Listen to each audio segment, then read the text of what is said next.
The advice and opinions expressed by Dr. Ganpeesheh and her guests are meant solely as suggestion and should not be in any way construed as child-specific advice. Dr. Doreen Ganpeesheh is Dr. Doreen is an expert in autism. Doreen Ganpeesheh. Dr. Ganpeesheh. Dr. Doreen Ganpeesheh. Dr. Doreen Ganpeesheh is a visionary in the field of autism. Now you can ask her questions on Ask Dr. Doreen. She says, my 5-year-old son is potty compliant, but how do I teach him to request the potty when he has to go? Great question. Yeah, it's a really gradual process where we put the individual on a schedule. I think when you say potty compliant, that means that he is already on a schedule. That means that on whatever schedule it might be, and you might want to tell us, you remind him to go to the potty and then he goes to the potty.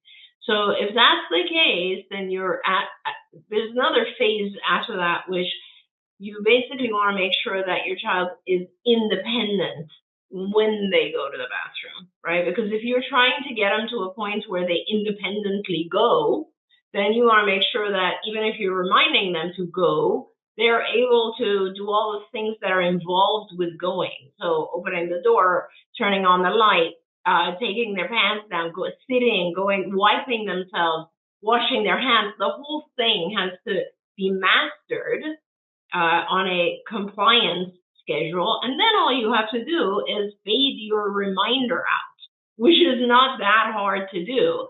So there's lots of different ways to do that. Obviously, you can first, one of the funny ABA things we do is you just reduce the verbal reminder. You can have visual, you can have pictures. You can actually just look at your watch and say, oh, and like point to. You can show a picture of the individual going to the bathroom.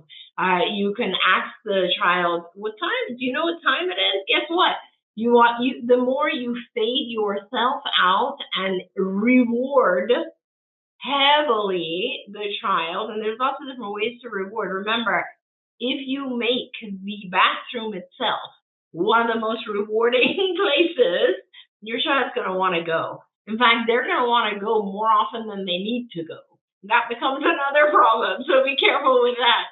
But those are some of the things you can do, and they will get there. But first, make sure your child is able to do all the steps involved with going to the bathroom. A lot of times parents forget that, and then the child is ready to go, but they actually need help, to go. Don't forget, you can watch Ask Dr. Doreen live every Tuesday morning at 10 a.m. Pacific time. We hope to see you there.